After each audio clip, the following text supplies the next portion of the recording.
Welcome to Ultra Uncovered, the podcast where we explore the untamed world of trail and ultra running. I'm Corinne Shawboy. And I'm Russell Ditzworth. Together, we're peeling back the layers of iconic races, challenging terrains, and the incredible stories that fuel the passion for the sport.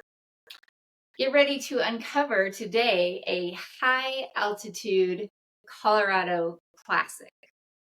Awesome. And so we're going to be talking about a race today that is not technically an ultra marathon. But wait, let's define an ultra marathon for anyone who's curious.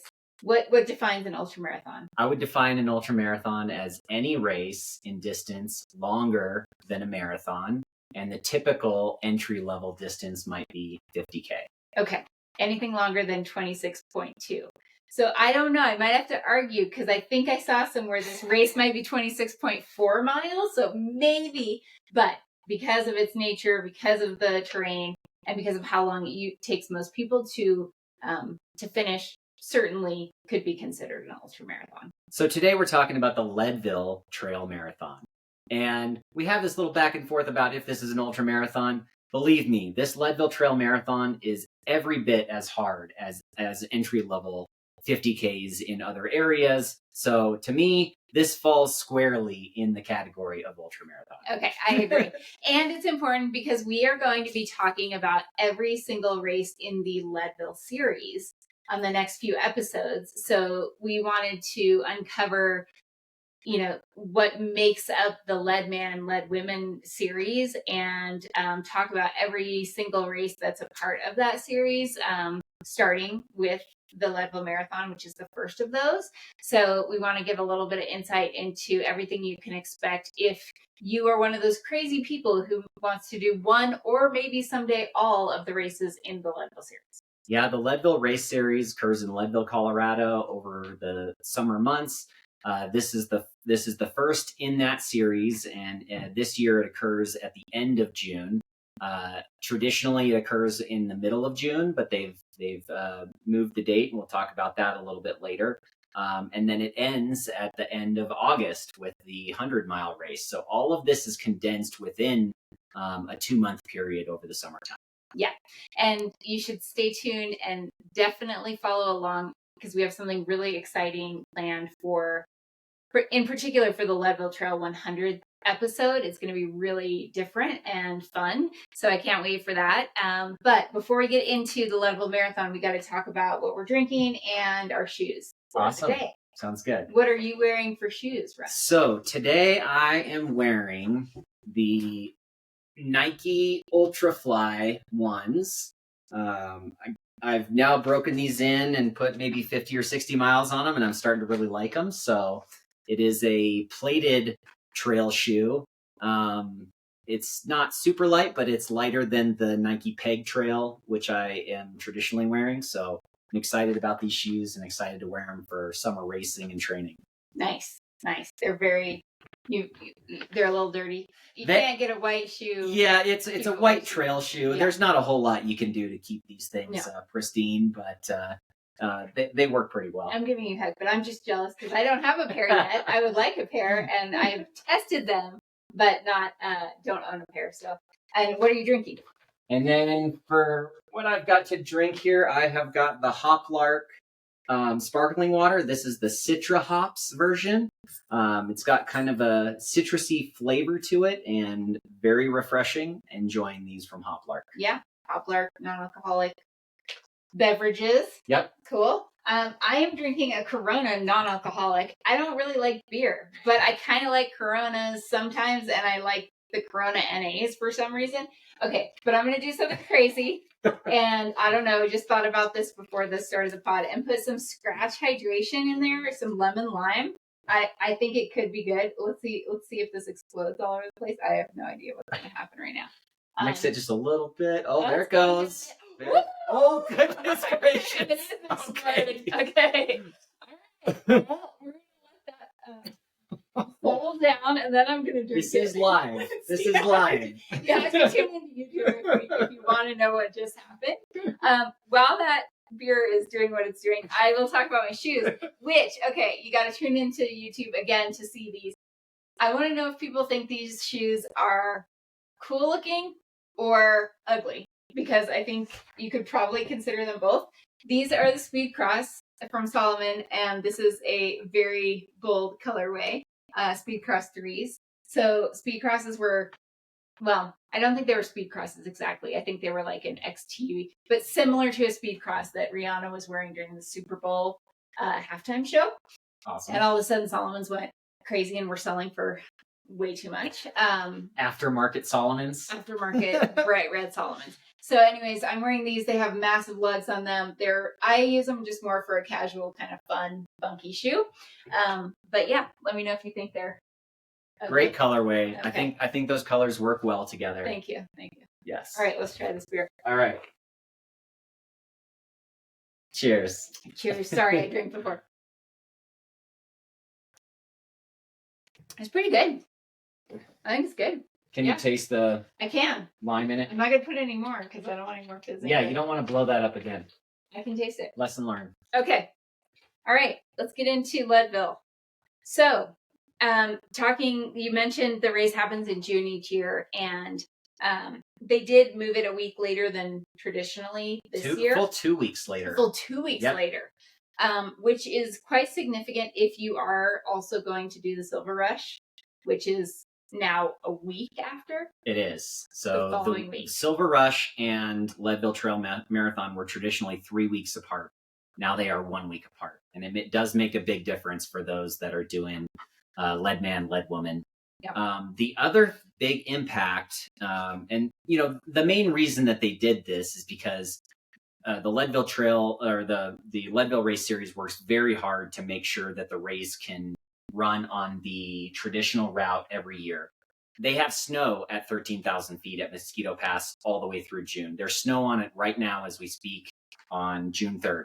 Yep. And they want to give every opportunity for the racers to be able to experience the full course. Last year, they had to cut, they worked real hard. They cut 4 feet of snow out of the course, and it snowed the night before the race, and they had to do an altered course.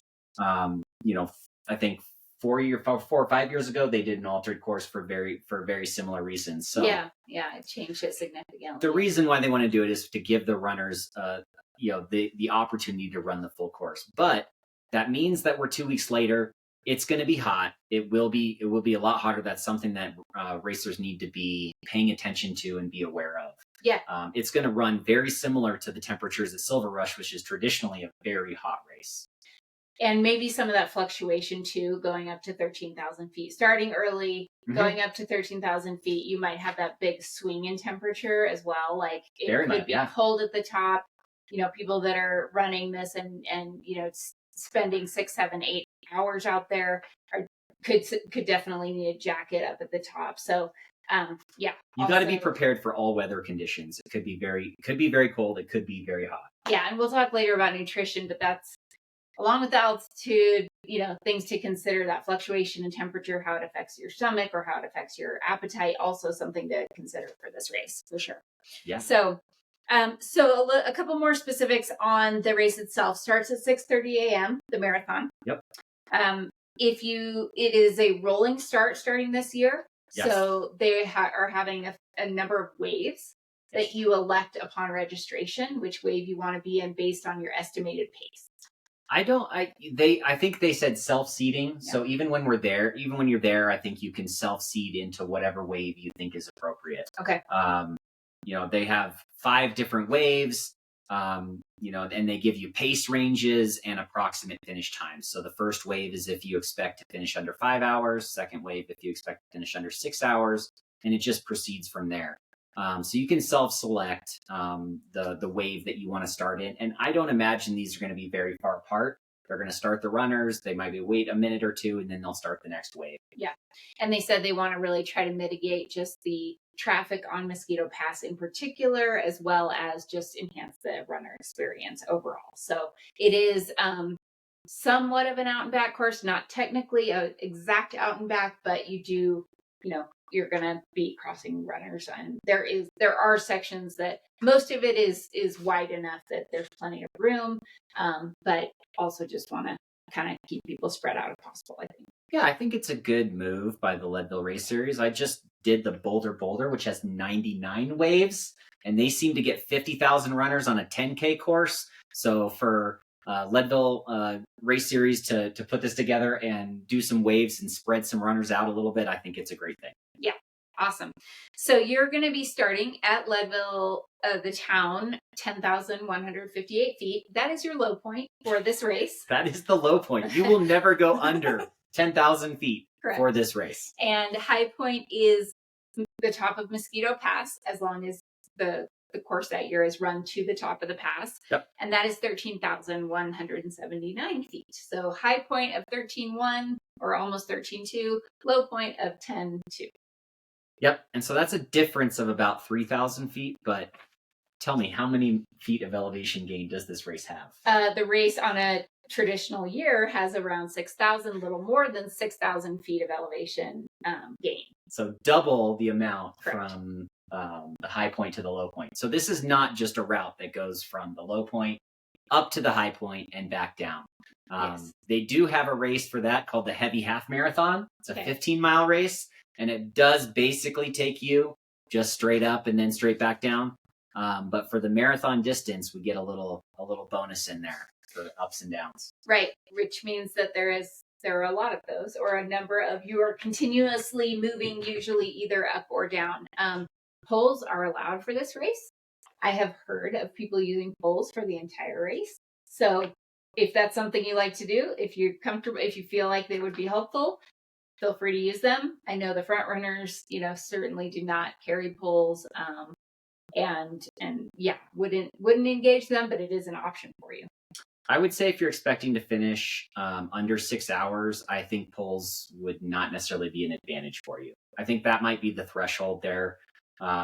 If you're finishing under 6 hours, you're going to be slowly jogging some of the climbs and definitely hiking in certain areas where it's too steep. But I think that might be that threshold. So depending on what your target finish time is, that might inform you on how advantageous poles might be.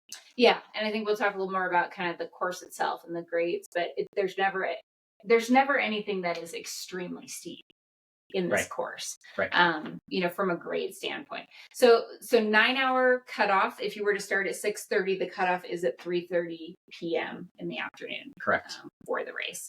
So yeah, let's talk a little bit. We're going to talk about some of the times people have run on this course because they're wild later on. But we're going to get into the details of the course itself and kind of how that runs and some of the critical points. And so you do start in town. You start on a paved road. Yep. And you're going to run out of town east in the east direction. So one unique thing you were going to mention about this is kind of the uniqueness of each of the Leadville races, Russ. Yeah, none of the races in the Leadville Race Series, the Leadville Trail Marathon, Silver Rush 50, or the Leadville Trail 100-mile race share any common trails other than maybe a start point for certain races. So the Leadville Trail Marathon, heads east directly from downtown on a paved road. You're immediately going uphill and you're exploring the fire roads and the mining areas, the mining roads east of town, and then around Ball Mountain and then up to Mosquito Pass.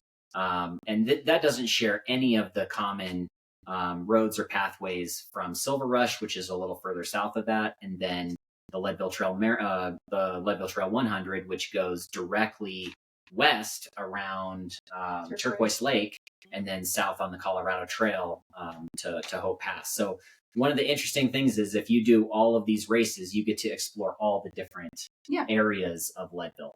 Yeah, and they're all kind of unique. They're all a little bit different. Again, majority of this race, I would say, it's essentially all on fire roads.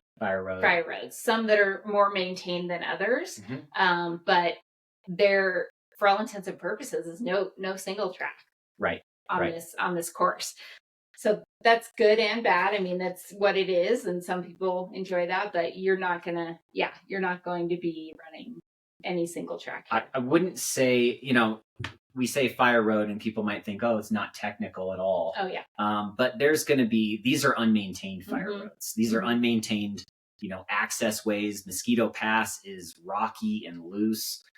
There's going to be washouts. There's going to be, you're going to have to pay attention to footing a little bit. It's not roots and trees and big rocks that you're stepping over, but it's loose. It's loose, loose gravelly material, and it's maybe uneven surfaces. It's not going to be a smooth pathway. Exactly. Could be some sharp rocks, could be definitely, I think more just thinking about kind of the width of the road itself and kind of like how open it is as a course. It's pretty wide in terms of kind of like, single track versus otherwise, but you definitely have varying terrain, and different sections are going to be faster than others. So again, you start out, you go out of town, you're on some pretty smooth dirt roads for a little bit until you get to kind of the first, the first little loop, which is the Ball Mountain climb. Yep. And there are very well,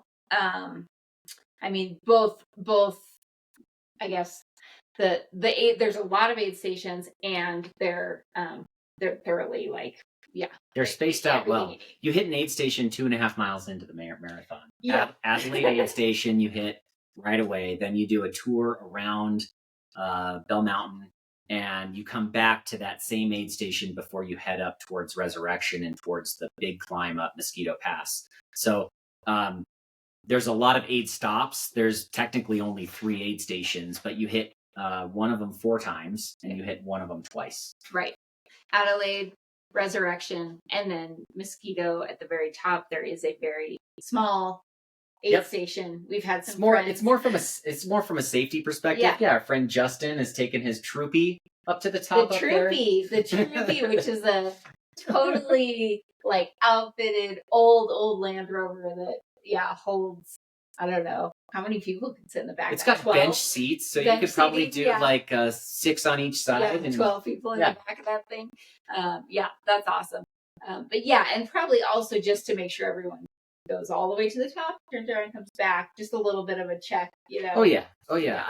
I hopefully they don't make somebody punch your bib with a unique punch. They've got like a timing mat up there, I think. So. Yeah, hopefully. That's true. You got to hit the timing mat. Just like at the top. If they can get one to the top of Pikes Peak, they can get one up there. Exactly. So those first few miles, you've got some ups and downs that climb on Bell. Is it Bell or Ball Mountain? I'll double check. I don't know. It's one of the two. It's either Ball Mountain or Bell Mountain. I don't know that there's an official name for it. Yes, but anyways, it's Ball or Bell, and you're going to go through that kind of loop. You're going to come back to the Adelaide aid station again at 7.7 miles. Then you're going to start that long climb. You're going to hit Resurrection, and then you're going to start the long climb up to the top of Mosquito. And Mosquito Pass is, I've done it before. It feels like a Jeep road, like a 4-wheel drive Jeep road. It is pretty straight for majority of it, just straight climbing. And then there are some switchbacks at the top of it. It's long. I mean, it's fairly steep. It's pretty rocky. And so I think you just got to kind of buckle in for a long climb, and just kind of get into whatever gear you need to make your way up to the top of that. How would you describe the footing? Is it something where you're slipping out because the rocks are like that, or it can be wet, especially because, like you mentioned, snow runoff. Snow and runoff, even if there's no snow on it. So I've run it where majority of the road is covered in snow, but there's a little ribbon of dry, and you're on that ribbon of dry, but there's water on it. So it can be a little bit slick, especially coming down. And then it's uneven, and you've got some puddles, you've got some divots, and you've got rocks sticking up all over the place. So I do remember that my husband Graham ran it the same year that Tyler Andrews, we're going to talk about his time, broke the record. He said he was coming down it, and he was amazed at how fast he was running down it on the type of terrain it was. So probably similar to how I saw Jim Walmsley flying down Kendall Mountain, which is a very rocky road. sounds like you can do it, but it's not a smooth surface by any means. And it'll be two-way traffic at that point too. Correct. So Yeah. going up and coming down, you're going to have traffic. Traditionally, it's common for the front runners to seem to get kind of the right of way, but I think everybody has to just be respectful in that circumstance, and hopefully it's wide enough to where it makes sense. It's not a big deal. I've also run Pikes Peak Marathon, which is a much narrower trail, and that is managed for 1,000 runners in the marathon every year. So you can certainly manage it on Mosquito Pass, depending on how big they cut the snow out. Yep, exactly. So kind of speaking about that and the terrain and undersurface, I guess let's talk a little bit about gear and maybe shoe recommendations or things like that. I've heard, lots of people wearing Hoka Speed Ghost for this race. I've heard a lot of people wearing, I would say mostly heard of trail shoes being worn. I think you probably could wear a rag shoe as long as you were comfortable enough on that rocky surface to, not care if you could kind of feel it underfoot. And depending on how fast you want to take the downhills, if you want to take the downhills with a reckless abandon, you may be striding, stepping, and then that step may be slipping, a foot or so. And so you want to be wearing something maybe that has some good cushioning for you to be able to manage that going down. If you're going to take it a little bit more gingerly and you want to make sure that you're solid footing on each one, I would just recommend, something that's comfortable for that. There's a lot of climbing in this race, 6,000 feet of climbing, every ounce on your foot, it matters when you're picking up your foot for that much climbing each time. So I would gear towards a lighter shoe, but that's just a personal preference. Okay. And I would say maybe a shoe that holds your foot really well. Yes. Because of the ups and downs, because the variation in the terrain, just something that holds your foot really well, that your foot doesn't slip around in. I think that would be a way to go. Also, if you get, if you're going to get it wet, maybe think about a shoe that drains decently or something like that. So yeah, you're not out there for that long, but, I guess if I was trying to bomb down or run fast down something rocky, I would want to wear a shoe that I felt held my foot really, really well. Oh yeah, for sure.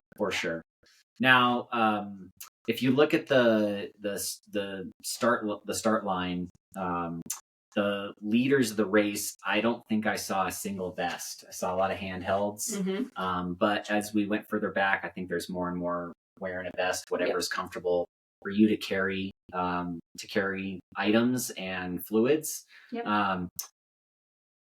The aid stations are pretty well spaced out. You don't have, I think the biggest distance between aid is 5 miles. And that's early in the race.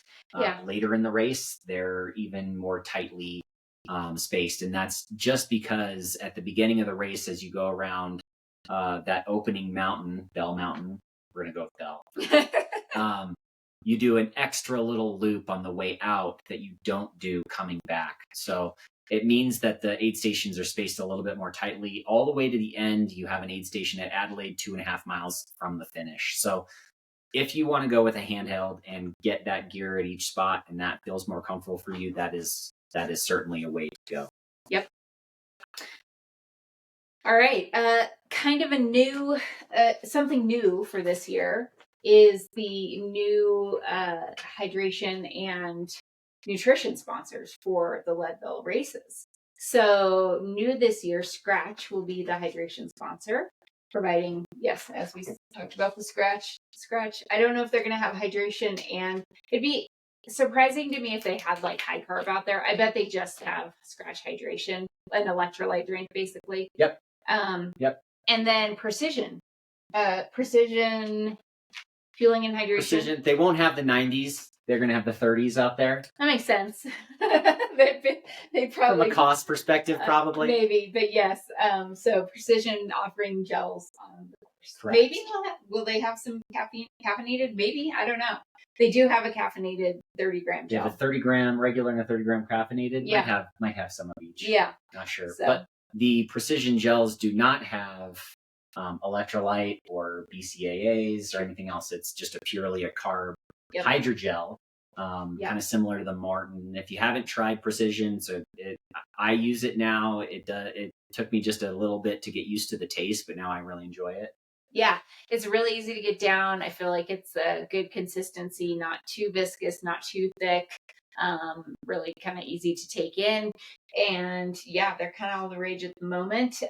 But I think definitely consider that. So along those lines, salt and sodium intake is something that, I mean, I've had personal experience with at this race, cramping, and I don't usually cramp. Like I very rarely cramp. And at about mile 22 of this race, and I didn't even go all the way up to Mosquito, because the year I ran, I was in out and back. It was the same year Kara Goucher ran. We did numerous kind of like out and backs on various fire roads. Yeah. But around mile 22, I started cramping pretty bad. Actually, I think it was like my calves mainly. And I was looking everywhere I could for salt. For some reason, I just was like, salt, salt, salt. I need salt. No salt. No salt anywhere. No salt at the aid station. I mean, I didn't have any salt tabs with me of any sort. I literally like got to a point where there was a crew vehicle, and I think they had like this little golf cart and they were driving around, and I was like, hey, do you guys have any salt? And they're probably going, what is going on? Because I was trying to save my race. I was like having to like start walking because of the cramping. And they literally were like, oh, we've got a jar of pickles. And I was like, oh my God, can I have it? And then I pulled over. They pulled out their jar of pickles. I proceeded to drink half of the jar of pickle juice because I was desperate. And then I just slowly kind of tried to start running again, and it subsided. Thank goodness. So I call them my little, pickle fairies. The pickle fairies. The pickle fairies at the Leadville Marathon. But all that to say that, like, maybe even bring extra salt tabs or capsules. You could try we have a friend who does a combination of the fast chews and the capsules, because the fast chews will hit you faster, but they actually have a lower sodium content in them than the capsules that you find. So maybe bring extra just in case, because sometimes the altitude can affect you in different ways. Yeah, and it's a really hard thing to practice, right? Like your high race effort at a high elevation. Even if you have experience at high elevation, say at the Leadville Trail 100 or at Silver Rush, if you're at a lower effort level, it may impact kind of how your body utilizes electrolyte. And just the fact that they don't have the exact same things that they've had on the course previously, that do have some of those things, it'd be good to carry those. I'm gonna take a little drink for one of my favorite gels that they're no longer going to have on course, the cherry lime goo Roctane. Rest in peace, goo. I'm a little sad that Leadville won't have these anymore, but I'm going to have to find a way with Precision and the other ones. You have to wait and listen to the Leadville 100 episode to find out why Russ is so bummed about goo energy gels not being on course. But in all seriousness, yes, I took a goo at the end of my last race because I thought I needed more salt. They have the BCAAs and all the amino acids in them, kind of a comprehensive, offering there. So, and you really don't know, and it's not the race series' fault, but you're not going to know how they mix their electrolyte drinks. So you may use their electrolyte drink on site, but you really have no way whether it's diluted, whether it's very strong, like any of those types of things. So just having that piece of it figured out for yourself. If you're going to use the gels on course, great, take those, but you know exactly what's going to be in a packaged gel. But the drink mixes, you just don't always know exactly. That's a good point, for sure. So, just talking a little bit, I think we gave an overview of the course itself. I think that, a couple things to consider if you're really trying to, run with the course. And a lot of times I think about in a race, like just utilizing sections that the course gives me to my advantage, or really just kind of like changing your strategy depending on what you have, what's offered to you at that point in the course. There's a couple of points that I think you should consider during this race.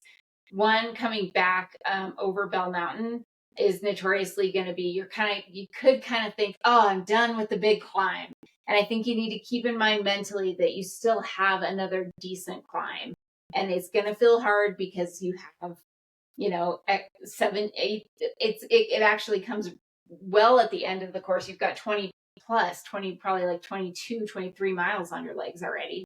Yep. And then you have to go up Bell Mountain. And that is a point that if somebody still has a little bit in their legs to be able to climb well, there could be some changes in placement there.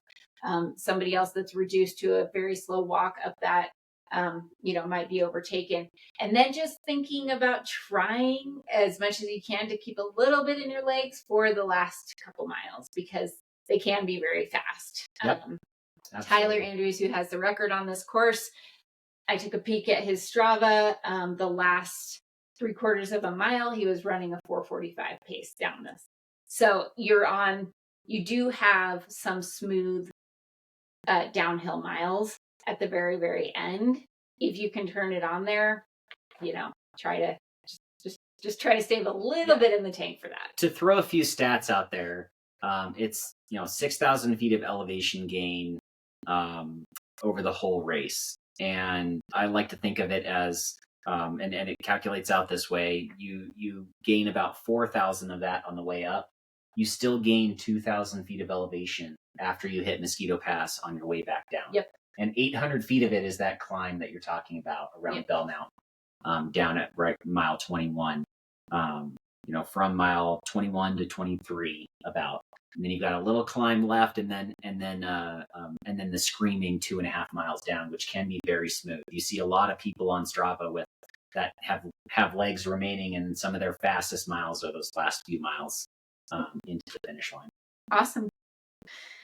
Okay, so we were going to talk a little bit about some of the times that have been run in this race, because it's been going on for a long time. So 2001 was the inaugural year of the race, according to Athlinks, which is the timing system that has been used by Leadville forever. And I mean, there's some pros and cons. The race is not on UltraSite. We don't have the lovely list of top 10 men and women times. We had to do a little research, but one thing I kind of like about Athlinks is that it actually shows a lot of splits. Yes. So if you want want the splits for every single aid station, if they took them. Yes. Yeah. So you could dig into that. Liam, I'm sure you probably have those stats if you're listening to this. But yeah, so going way back, just talking about the inaugural year, 2001, the winner on the men's side ran a 4:03. His name was Tom Sobel. And on the women's side, Kelly Arellano ran at 5:14. But the very next year, so the second year the race was run, there were some extremely fast times. Paul DeWitt, I don't know Paul DeWitt. If anyone knows, also a 100-mile trail winner. He's also won the 100. Okay, if you know him, tell us about him. He won, and he ran a 3:39. Now, one might say maybe the course was modified. I don't think it was, because Darcy PQ won for the women and ran a 4:20, which is a good time, very good time, but that tracks. It tracks with a full course. So 3:39 in 2002, that time would still be probably podium at most years of this race, or at least top 5. So incredible that in 2002, Paul DeWitt, amazing. And then the incomparable Darcy PQ takes the win, 4:20 for the year 2002. So let's talk about, then fast forward, the race series was bought by Lifetime Fitness in 2010. Yep. And I don't think they modified too much about it, but maybe brought in some new attention, and I don't know. I think there's been a lot said about Lifetime Fitness coming in, a corporation coming in and doing this, and 2010. So that means that they've been putting on this series for 14 years now. Yeah. And I think that they really do have a lot of things dialed, and they're very in touch. I think they're in touch with the community, and to the point where Ken and Marilee are still very involved. Yeah. At least from a promotional standpoint and from a communication standpoint to the runners. And that's something that brings people to Leadville, right? Like, try your heart, come to Leadville, try your hardest to come out here and and see what you can do. And this race series was started because the community in Leadville was suffering because mines were closing in that area, and so the people that lived there, and Ken and Marilee were a part of this. Created these races to basically promote and keep the city alive. And so I love that, and Ken tells this story of what can we do to bring people here to Leadville? Well, let's put on these long distance races where we know for sure they're going to stay overnight. You have to get a hotel. You have to eat in town. You have to spend money. I mean, it was a fantastic idea, and he created something that has become a very iconic, very, very, very well known. I mean, written about in who knows how many books. Race series, and I would say the Leadville Mountain Bike 100 is equally, as sought after of a race as the Leadville 100 is on the running side. It's a lottery. It's just as hard to get into. It's just as well known. The race series is known among a lot of people in Colorado. I mean, if you say, "Hey, I'm going to run these extra long distances," they might ask you, "Oh, have you run Leadville?" And even anyone in the ultra marathon. Yes. Usually people, ultra marathons, oh, have you done Leadville? It's like one of the just namesake recognizable races. And so the whole series is pretty cool. And, what Marilee Maupin and Ken Klober have created in terms of a culture is very unique. They call the Leadville 100 the race across the sky. We'll talk, of course, more about that. But back to the times. Let's talk about some other fast times. What about on the men's side? So on the men's side, you've got folks like Mike Aish, who's run 3:31, Timmy Pars run 3:33, Dennis Flanagan 3:32 in 2009, and then the aforementioned Tyler Andrews, the current course record, recognized course record, 3 hours 23 minutes. Scott Spillman runs up here all the time. I think he can run 3:35 in his sleep. He had 3:36 in 2023 in a snow year. It is one thing that they don't necessarily asterisk or star which years were different, but a recognized course record of 3 hours and 23 minutes on a course like that is blazing fast. Yeah. That's fast for a marathon in most people's eyes. And so to add 6,000 feet and put it all above 10,000 feet elevation is very, very fast. So let's talk about some of these amazing women's times. You want to get through those? Well, yeah. So it was just kind of fascinating to go back a little bit and look at some of the women's times. There have been a lot of really notable women that have run this race, but I would call out a few here. Erica Larson in 2004, way back in 2004, ran a 4-hour flat race. Even in 2023, also a pretty snowy year, as we just mentioned. My good friend Ellie Pell ran a 4:02, which is a very fast time. She won by a significant margin.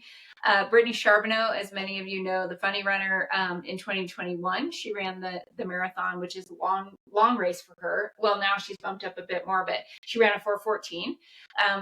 I love this though. So way back, 2011 and 2008. First, we'll talk about 2011, because I feel like this is happening right now, or I don't know, people are noting that women keep ending up in the top, podium, top 10 of big races overall. Like they're up there with the men. And way back in 2011, Stevie Kremer ran a 4:06. She was third overall at the race.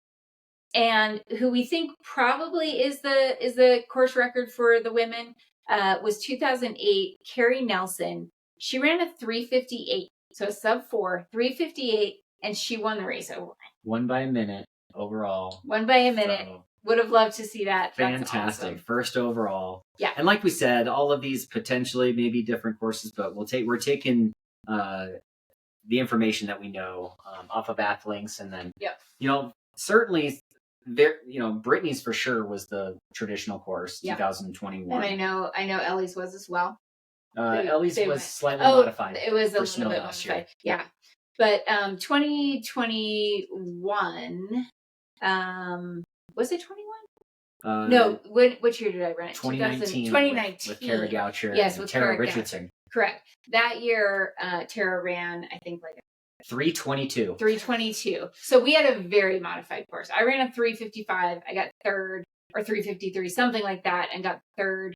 But I think we had about half the elevation gain of the traditional course. And the men, I think, won in just over 3 hours. Okay, so that's about right. Mm-hmm. It was definitely a different year. But yeah, that was pretty wild. I'll never forget getting to the top of one of the climbs and seeing Kara Goucher and passing her and thinking, "Oh my God, I gotta hold on! I gotta hold on to this for dear life now." So it was pretty amazing. So yeah, the one other piece we want to talk about before we get to the next section, which is yet another fantastic interview, is just a little bit about the coins of Leadville. Yes. So one of the interesting things about the series is that for a number of the races that Lifetime puts on, they will award coins, which enable somebody to immediately sign up for and gain access to the Leadville Trail 100. They do this for the mountain bike too, where you get coins for the opportunity to sign up for either that current year, or you can defer to the following year. Yeah.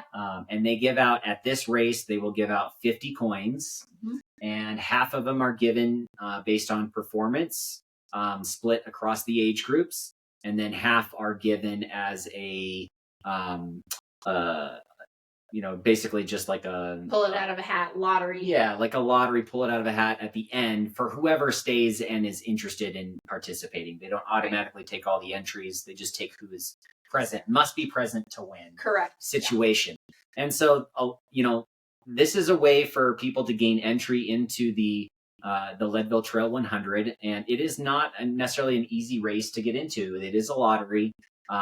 They don't divulge what their statistics are, but I gather that it's about a 1 in 3 to 1 in 5 shot of being able to get in. So not a guarantee by any means for just signing up for the lottery. So this is one of the ways that somebody, and even if you want to wait to the end, and if you just finish the race, you're eligible for that coin. Yeah, and we've had some really fun experiences in that. I mean, it just, I don't know, it makes for, it's really exciting. So we've had a number of friends and, members of the Castle Rock Run Club that have gone after coins, tried to win. So they designate age groups by 10 years. So it's a 20 to 30, 30 to 40, or 31 to 40, 30 to 39, 40 to 40, 49.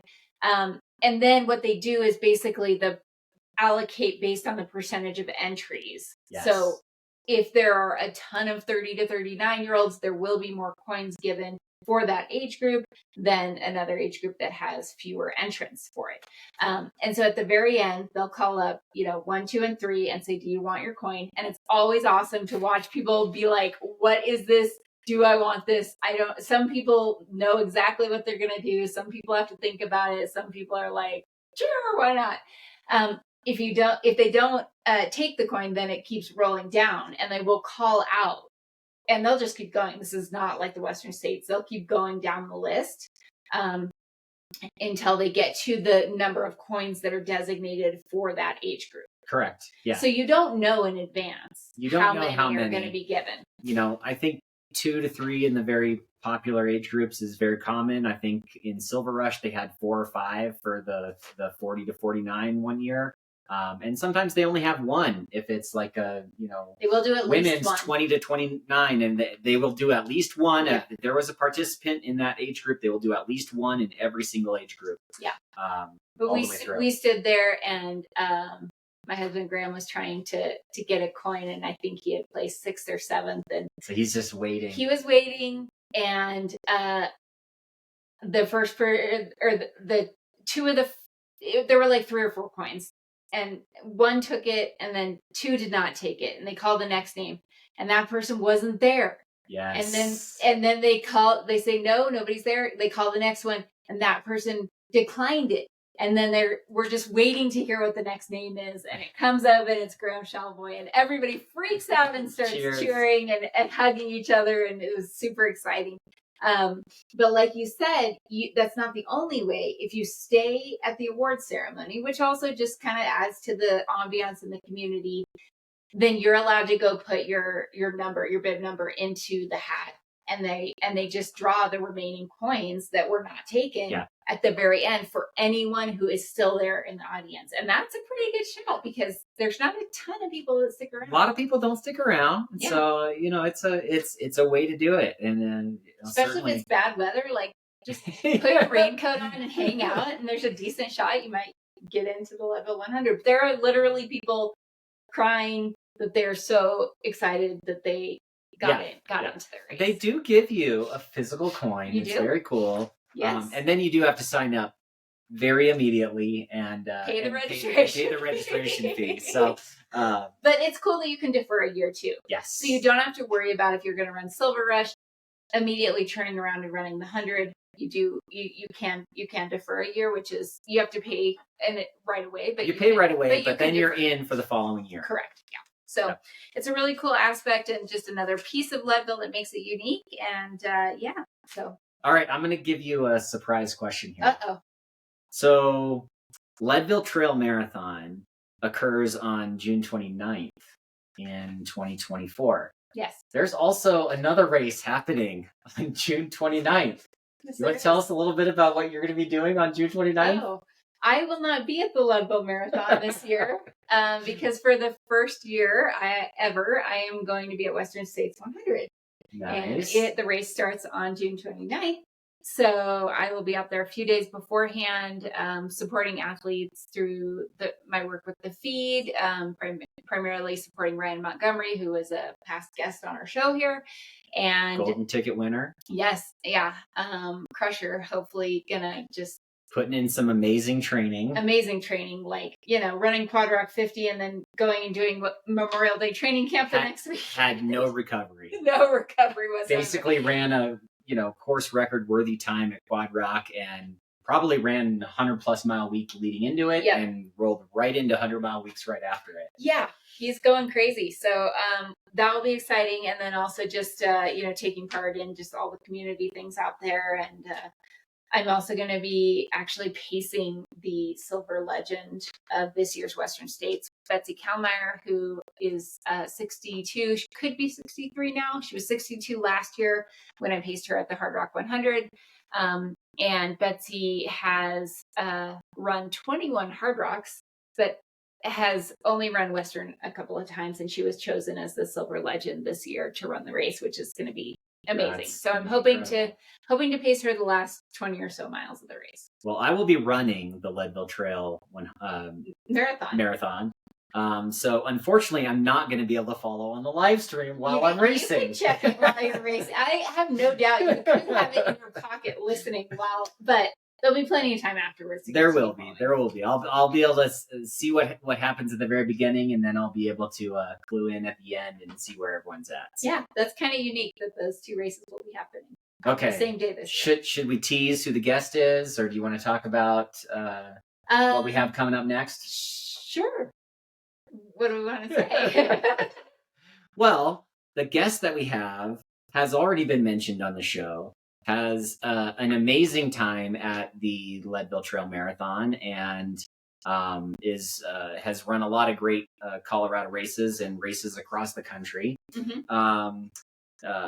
She's very involved with you with Free Trail and even attended our Castle Rock Run Club gala that we had. The Ridgeline Revel gala. Yes, exactly. So we're really excited to have Ellie Pell and talk with her about the Leadville Trail Marathon. And so stay tuned right for that. And lastly, if you find our Easter egg from this episode, if you've listened all the way through to now, let us know in the comments or shoot us a note we do it on our Instagram. And then the last ask is just if you all are enjoying the podcast, we would love it if you would share it with at least a couple of friends and help us continue to spread the word about Ultra Uncovered. We'd really appreciate it. All right, now to our amazing interview with Ellie Pell. Welcome to the interview segment of Ultra Uncovered. I am Corinne Shalvoy. joined by Russell Ditsworth and a very special guest today. Our guest today is an equal opportunity DMer with no shame in a cold call. She ran fast once, actually was in the Marathon Olympic trials, I will say. But she will remind you that that was before super shoes. She recently set the FKT from her kitchen table to the fridge, and the record is pending drug test results. I am super excited to have Ellie Pell, a friend of mine, on our show today. Ellie and I host the Rest Day podcast for Free Trail. She is a professional runner for On and the head of the Scratch Labs Cafe in Boulder. So you may have seen her there. She also has a awesome column called You Made It Weird on Free Trail. And we're going to do a little bit of a spinoff on that today and a little bit of a different interview with Ellie. But as you know, we're talking about the Leadville 26.2, which Miss Ellie Pell won in commanding fashion last year in 2023. So we're going to start with a few questions about Leadville Marathon and then have some just fun random questions at the end here. Thanks for joining us, Ellie. Thank you so much for having me. Welcome. Let me just start off the questions here. What was it that drew you to compete at the 2023 Leadville Trail Marathon? Initially, it was in a build-up to run the Leadville 100 race, and I kind of had never been there, and so I wanted to see what the air was like up there. And also I just moved to Colorado the fall before, and so I wanted to do some Colorado races. And so I mostly was drawn there to see what the course was like and to do like a mini run to train for the Leadville 100. And even though I was already in for that year, to also get a coin, because like if I didn't do it that year, I wanted to do it the next year. So that's kind of what drew me out there. I've watched so many Leadville videos, and I feel like it doesn't get as much love as the other big races, but it's still a big deal to me and my circles. And so it seemed like kind of a fun event to do that isn't as crazy as like a Western States or a UTMB, but still has a pretty good community around it. Yeah, it definitely has a lot of good buzz, but you're right. Like it's a little bit like tangential almost, like it's got its own people that follow it and things like that. So you still have your coin. Did you end up deferring to a future year? Yeah, I was going to do it this year, but it looks like I probably won't do it this year either. I just had some health stuff crop up for the 100 this year that theoretically I could probably get into some sort of shape and finish it, but I am really focusing now on kind of how my racing will influence my body in a couple of years. And so I'm in a place where I want to really make sure that any of the racing and competitions that I do won't jeopardize a future of running for me. It just depends on how the build goes and what my body gives me, I guess, this summer. So I'm in for the race, but it's really TBD on if I line up. And even if it's kind of like I really would like to, but I'm kind of thinking a more long term right now. And so we'll see how my body builds up to it. That sounds like you're playing it super smart. So I applaud your the way that you're thinking about it for that. So is there anything about the race that day that really surprised you? Obviously, the weather, I think, was a big shock for everybody, but was there anything about the course in particular that you maybe weren't expecting? I knew the air was thin, and I think that because of that, I tried to lower any marathon type expectations I might have, because I've run some fast road marathons, and those are so different than any trail marathon would be. Both equally as hard, just different kinds of hard. And so thankfully, actually, in like the first climb, I found myself chugging behind like a guy that looked like he had done it before. And so I asked if he had, and he said yes. And I was just like, I think I'm just going to stay behind you. And he was like, just don't think and breathe. And so really, it was mostly that the whole race, because there's, I think, 3 climbs. If I'm remembering correctly, there might be 4. But anyway, so you are really just climbing for miles, it feels like. And And so I think that for me, I thought I was going to do a lot more walking than I actually did, or hiking, whatever we want to call it. But I really think I only hiked the only climb I hiked most of was the last one. And that was only like a 2-mile climb, and that was pretty hard. But I think I was surprised at how easily, and so I say that, like, who's listening to this, you can do it. Like, you sort of just get into like a chugging up the hill, and you're like, and it, depending on what's more efficient for you, like for me, if I'm just in that like just grind mode, I'm more efficient than if I was to be hiking it. So I think I felt like I was able to actually run a lot more than I previously thought that I would be able to, based on the effort and how trained I was going into it. Oh, that's a great information. For reference, you finished just over 4 hours in one of the fastest times ever on that course, even if it was maybe slightly modified. I don't know if you guys didn't make it all the way to Mosquito Pass, I don't think, and had it modified, but it was still a similar amount of climbing, I think. Yeah. And so I think that, like, him telling me, like, you need to not overthink this, just breathe. And so it was one of those where you just kind of got in like a mindset of like, yeah, this is going to be really slow, but what else do you have to do today? So, it kind of get into that gear and just grind. Yeah. And I mean, I knew that I was not going to be throwing down 6-minute miles. Like, that's just until like the descent, I think. And so once I kind of got over the mindset of like, yeah, even though this is pretty slow, but it's still racing, I don't know, it kind of just made the effort was more what I was going for. Cool. So speaking about the training, what is there anything you did in training that you think really helped you? I hate it so much, that Gold Hill climb.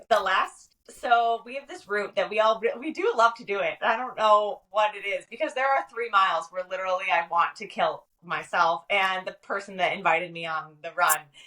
But it's a great loop. And so basically you start at the bottom of Chautauqua in downtown Boulder, and you basically it winds for the first 7 miles. And then there's just like a 3.5 to 4 mile just grind climb that really is like, you shouldn't walk, or well, you could, but you like shouldn't. And so you're just grinding and kind of like, when does this end? I kind of want to walk here, but I really shouldn't. Maybe it's almost over. There's a bend there. I don't know. And it never ends. There's a lot of false that could end here, and it doesn't. And then you get to the top, and then it's great for like the first 7 miles down. And then like the last 3, you're kind of like, this is painful. And so I try to do that like maybe once, actually, because my body is like a little bit delicate. So I tried to do it like once, maybe a couple weeks out. I did the same thing for McDowell, like just a couple weeks out, just to make sure that I can handle the downhill pounding, but then give myself enough time to repair all those muscles and tendons. And so, yeah, it really is just like getting into that grind of like, this kind of sucks. But also, if you can sort of shut off I wish I was going faster, why is this so hard at this speed, and just sort of like get into it, it really makes it, you realize you're actually covering a lot more ground than you think you are. No, that's great. And just comparing like Gold Hill, is it like fire road, or is it like a regular road? Like, not like big, like technical step ups, right? Road. Yeah, definitely not technical. Half regular road, half fire road. And I think, like, for my body at least, like, if I do like 1 or 2 of those per cycle, that's usually like a good stimulus for the kind of racing that I do, so that I can get the benefit but don't break down too much. I think in the past couple of years, I've learned that, like, yeah, I love like doing mountain days and running up stuff and such, but like my body needs more time to rest after things like that. So I do run a lot on the roads and on flat and rolling terrain. But that also keeps my speed, so that when I do have a time to like open up, because there are times in the race where you can open up, and that's kind of nice, being able to switch from like grind, okay, like go. And so I definitely think that for this race, you should climb, but it doesn't need to be, you don't need to really track it as much. Like it's fitness that will get you through the race in a very respectable time. But also remember, you're at 14,000 feet. And so it's a race. You're going to be breathing hard. You know, I think that I constantly have to remind myself that like racing is hard and like you should be breathing hard for certain distances, not like 100 milers, but like for a marathon and below, even a 50K, like no matter, it should feel hard. So I think that psychologically I didn't feel as affected by the thin air because I was just like, this is a race, I'm supposed to be breathing hard, so that's just what we're doing today. So yeah, I think the training was more kind of normal, like what I would do for a marathon or a 50K. But a couple weeks out, we tried to do one big day and it was 20 miles. Like I'm not talking about a 5-hour, 6-hour day. It was maybe like on a good day, we can run Gold Hill in like 2.5 hours. So probably just like but it can be up to 3.5 hours, depending on just what we're feeling that day. And so, trying to do that a couple weeks out and then giving myself enough time to heal from that is really important before the race. And is Gold Hill like, it's just in the foothills above Boulder, so maybe like 6,000 to 8,000 feet. So really not any specific elevation training, but still like feeling like, hey, I'm working hard, breathing hard, but it's at race effort. So really elevation seems like you're doing really well. I didn't do any altitude training. But the weather played in my favor. I'll say that. Like, I have trained a lot in East Coast winters and actually training for Bandera, which was probably one of my most proud race performances. Like I trained on like a canal path in like just sleet. And so was I climbing at all? No. Was I at altitude? No. Like, but I was in the elements because also like I had to run before I went to school and I was finishing my degree at that time. And then leading up to this race, I don't really feel like I was super trained in like a specific sense, but I was learning how to handle stress with opening a restaurant and doing things like that. I think I actually did all of my workouts on the indoor bike and I still do that a lot just because that training, if you're doing something like slow-ish or like it translates better than it would on like a 10K. And so I think the training a lot of it was like life stress also. So I wouldn't say that I was probably running like 50 miles a week, which is great for me, but not nothing like insane. Yeah. Nice. We got to get you down here to run Jackson Creek Road with us. And I totally want you to compare because I've never done Gold Hill. And we have a road that's like 6 miles, 2,500 feet. And yeah, I'm curious. I bet you got to come down here and do that with us. I'd love to. Yeah. Yeah. Cool. Okay. So we all want to know what you have done with your pickaxe. So, it's in my office right now. I actually gave it to my co-manager, Erin, the chef at Scratch, his little daughter. Her name's Frances. She was 3 then. She's 4 now. And I love her. She's just a little doll. Whenever she sees me, she just screams, Ellie, and like runs for me. And so I gave her first pickaxe. So she is the owner of the pickaxe. And I feel so good about that because like I want her to like, a lot of times when I'm doing hard things like hard workouts or something, I actually think about Frances and just how like I'm like through doing stuff, I'm teaching her that she can do hard things and she has no clue. But anyway, in my mind, it's a psychological boost that I think about her a lot. And so I gave her the pickaxe. That's amazing. That's amazing. That's awesome. I love that. Okay. Okay. So Ellie, you do an awesome series called Make It Weird. Is that the name of it? Is it say Make It Weird with Ellie? You made it weird. Made it weird. Okay. So I'm not saying this is an exact ripoff, but we're gonna go into some other questions, non-running related. So we got 4th of July coming up. So what does Ellie bring to a 4th of July party food wise? Ooh, fudgesicles. Oh, okay. That's like fudgies. I love them. They're so delicious. You make them, or what do you do? No, I just buy them. They're just It's like 99 cents a box, and you just like if you bring fudgies, you are the hit of the party. You're not wrong about that at all. Okay. Next one. Okay. So the Castle Rock Run Club every 4th of July hosts a beer mile. So I'm wondering if you've ever run or competed in a beer mile. I have not. I've had a lot of opportunities to, But you know, What is that holding doesn't you back? sound. See, it just doesn't sound fun, to be honest. Like, I don't know. I feel like it would just hurt me, but for like days later. And I don't know. I would do good for like 400 meters, and then I would tank, and then I would You just be can walking. DNF a beer mile. That's totally fine. I mean, I would probably just like try to finish, but just like walking. Who does it all the No, I have not done a beer mile yet. Corinne has suffered through a beer mile after a long run, and it was not pretty. It's a journey. I'd rather do like a blue jean or a croc mile or something like that. Like, I'm a big croc girl. So that will be peak Ellie, is like if I run a croc mile with my fudgy. With the fudgy. Perfect. Fudgy mile. Just you have a fudgy every quarter. Yeah, that'd be delicious, actually. I'd go faster. Yeah. All right. What was your favorite class in college? Probably sports psychology, or I took a class that was it was called the underclass, actually, and it was basically a class about how gangs and an underclass developed due to the degradation of the steel industry in Detroit. And that was actually really, really interesting. And it was one of those moments. It was my freshman year of college, and it was one of those moments where you realize the world is a lot bigger than the town you grew up in. And that I had never been exposed to anything like that. And I kind of hadn't realized that people could be born in such poor conditions, and then that sort of sets the trajectory of their life. And so it really was a very eye-opening class for me. I will never forget just learning about that. And it gave me a lot of compassion, especially here in Boulder and now in Ithaca too. The homeless population is growing, both because income inequality is getting a lot worse, but then also because we have a lot of resources for people that are unhoused.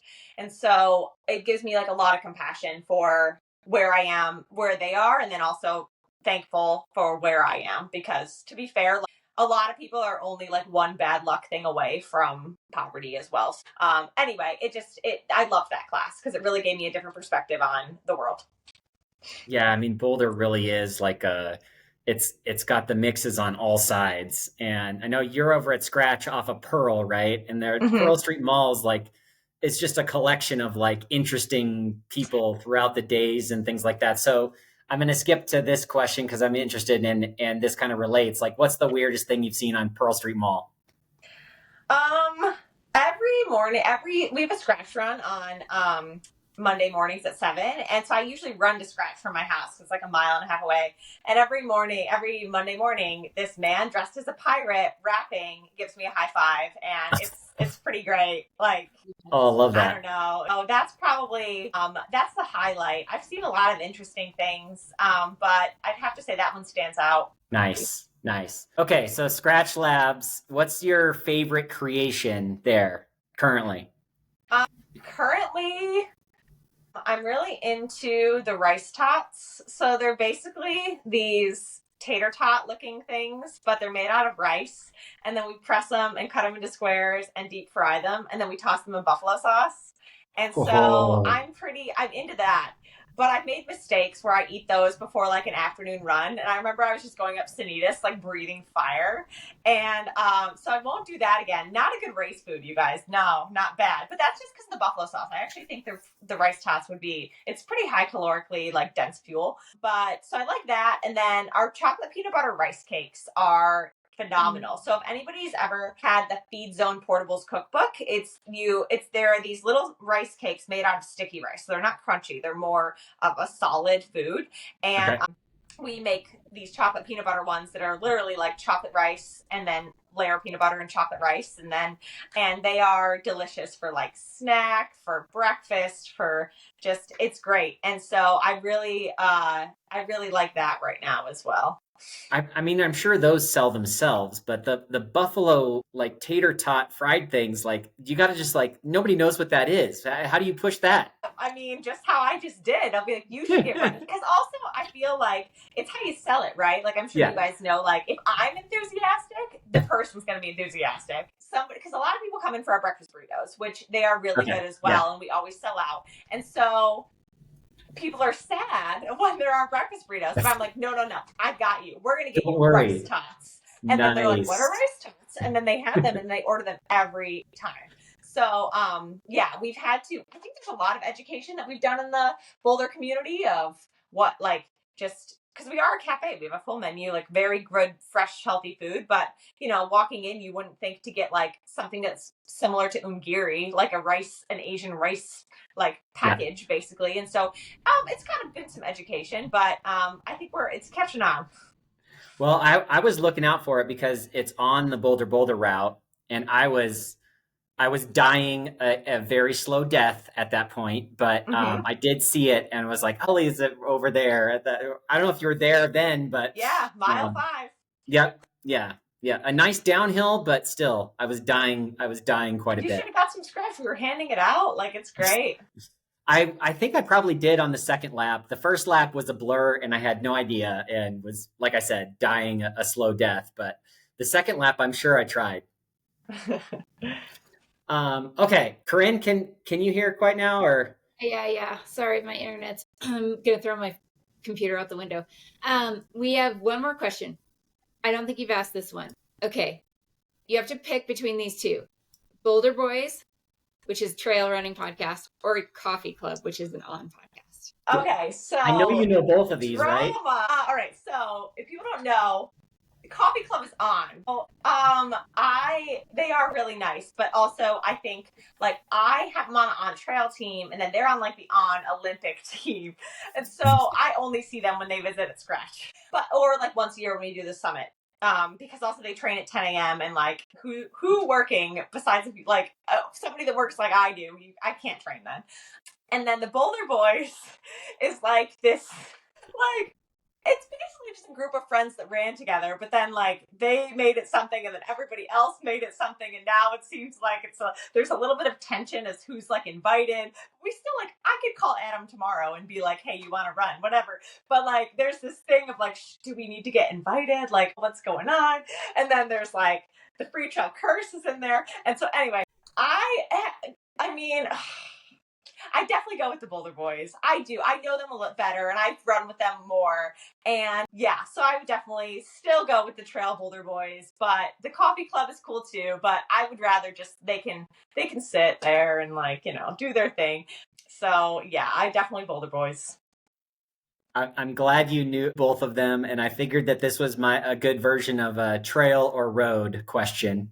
See, so that's also interesting too because I do love the road, and that's the I know thing. you It's do. like but I also like I don't know. There's so many different groups of runners in Boulder, and they all have a different temperament. And like, there isn't just like, oh, the trail people, they're cool, no ego, they're chill or whatever. Like, no, some of the trail people, you're like, whoa. And then like some of the marathoners that are like the guys are running like 225. But they're just so chill. Like they'll run 9-minute pace with me, like on a flat road, and I'm like, wow, this is interesting. And so I haven't spent tons of time. I've only run with the Coffee Club guys like twice, and so and they definitely have like their thing, but they're also European or Australian or whatever, so that could have just been that barrier. I don't know. They're great, but I would choose the Boulder Boys over. But to be honest, neither. I choose John Ray and Anthony and Hillary and Sarah. You know, I choose them, but you know, if I had to choose the Boulder Boys. I love it. Well, thank you so much for being on the podcast. I'm glad we got to know you a little bit here on Ultra Uncovered, and we look forward to seeing what's coming up for you next. And like I said, I think that you're approaching your running and your health the right way. So keep on that track, and we're going to be watching out for everything on rest day and everything that you're doing with that. So thank you very much. Yeah, thank you. And good luck to everybody doing the race. It's really fun, and make sure you get some pizza afterwards and stay and hang out. You know, it's a good time. Scratch will be out there. I don't think I will. I don't know if they're going to send me out to go table this year. But Scratch will definitely be out there. So go get some free stuff. Scratch provides the hydration mix. Yeah, definitely check that out. It's one of the best. Thanks, Ellie. Okay, bye. Thank you. Just hold on here for a second, Ellie, as it uploads.